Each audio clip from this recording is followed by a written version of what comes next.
Okay, so you guys will remember this car from the last how-to video I posted.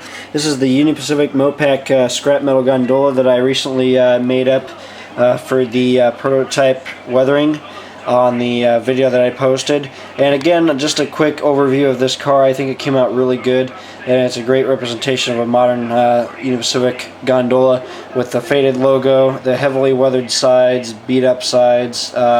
We got the double set of safety striping on there, all kinds of rust, scratching effects, a little bit of graffiti tagging here and there. We got the custom patching. The interior came out really good as well, and then you got the scrap metal debris in there. And then on this side, I kept this side clean of graffiti, like I said, but otherwise it's about the same, just different levels of grime on each individual panel, rust spots, safety striping, basically the whole 9 yards. Very nice model, and I'm very happy. I'm really happy with how it came out. I'm very proud of it. It's a very nice car, a great little project. It really took me a while, but it was definitely worth it in the end. But yeah, you guys can check out how I weathered this car in the video. It's currently up, one video behind this one. You guys can check that out if you want after this or whenever. If you have already seen it, then you will pretty much recognize this right away. But that's the Mopac gondola that I did, or the Mopac Union Pacific gondola. I'll go ahead and put this aside here. Another gondola I just finished is an Atlas Colvair car, and I wanted to have at least one of these for dedicated scrap service. Now I got this custom patch job off of a guy on Facebook, an MWCX or Midwest Rail Car patch out here. So this one's got all the nice patchwork done to it, and then all I pretty much had to do was fade the car body down and then do all the weathering to it. This was a bit time consuming again, just like the Mopac car, but well worth it in the end. You can see all the nice little bits of grime work I did, all the safety striping work, the patchwork on the safety striping itself, mud splatter, you got the scratch logo there, all kinds of graffiti tags, some dents and dings on the top of the top quarter of the car, more graffiti, some scratches on the safety striping there, just neat little variations of weathering there. The interior especially came out very nice. You can see all the levels of grime, rust, mud, splatter, and all that on the interior there. Something that you really have to do by building up in layers. It was very time consuming, but it came out very good in the end. And then here's this side, and again I put the scrap metal debris on the interior of this one as well. It's a neat little effect to look like a car that recently got unloaded, and there's still some partial bits of debris still scattered in there, so it looks really cool.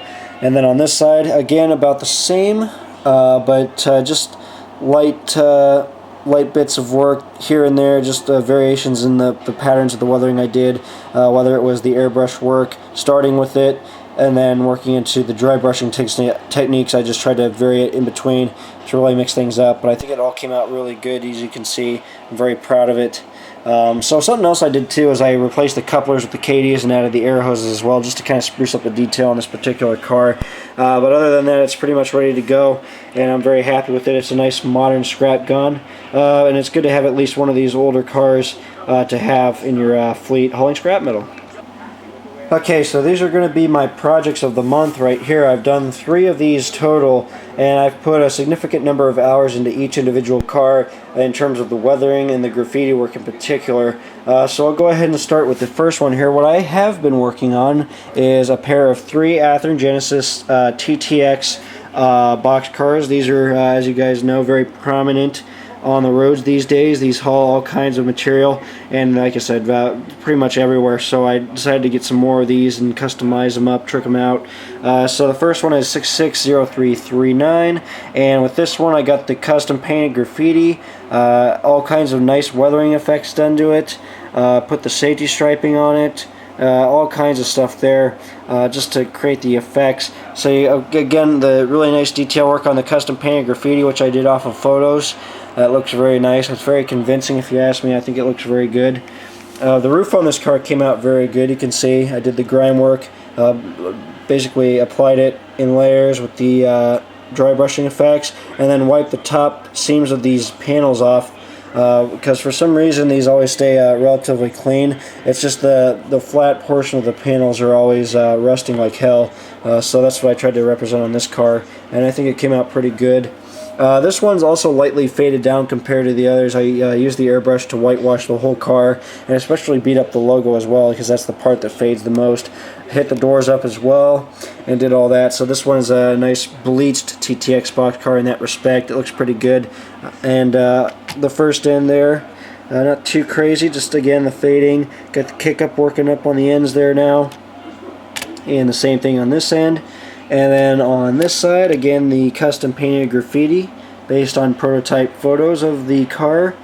And you can see again how very nice it looks. I'm very happy with it. This first one here took me about 5 hours from start to finish. And that's considering the time of the graffiti and of course the weathering work. All that went into it. This one also has a replacement wheel as well, you can see. And since it's the Genesis car, this has the rotating bearing caps, which is pretty awesome. So you can see that spin.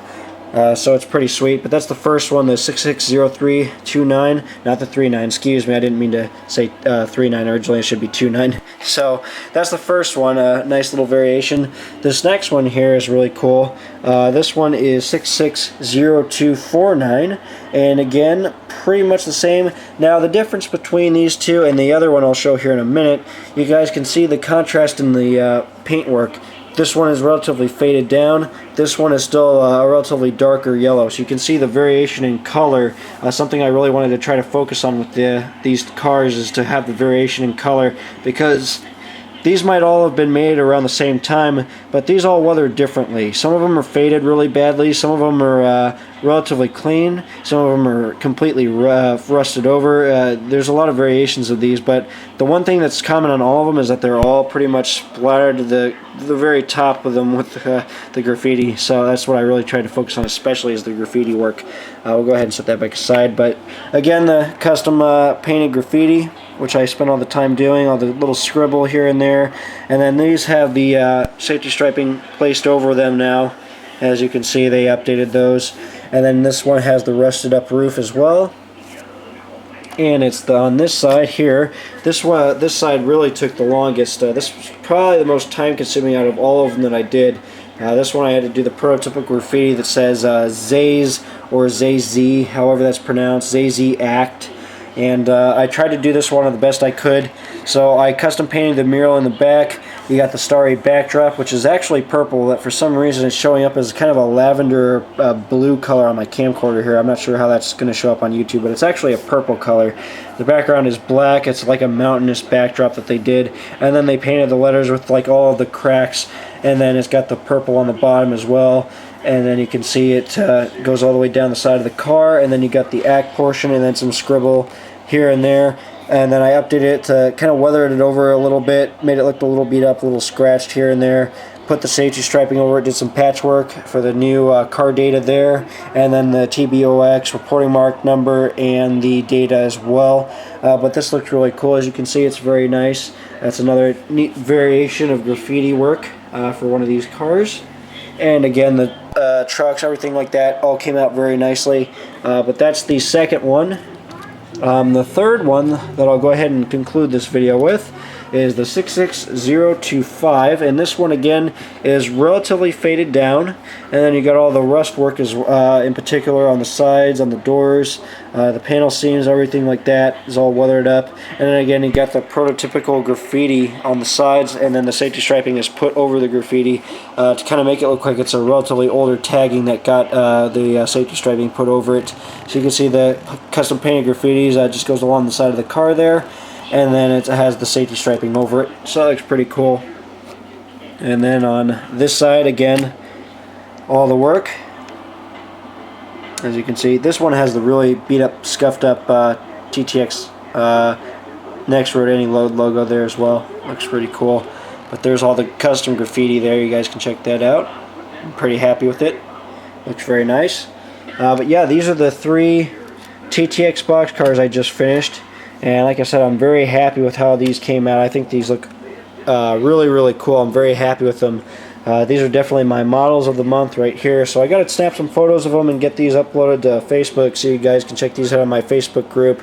when I get the pictures. I'll post them on some other groups too, maybe post a video on Facebook just of these cars, I'm not sure yet. But that pretty much wraps up the projects for now, guys. I got a bunch more cars I'm doing right now. I got a couple steel cars, center beam flats. I'll try to kind of incorporate some newer rolling stock. In the next video as well, I'll be showing all of the new locomotives that I've worked on. You guys will be sure to be happy to see what I've been working on lately. Some custom lease locomotives and modern Union Pacific EMDs and GEs as well, so you guys can stay tuned for that.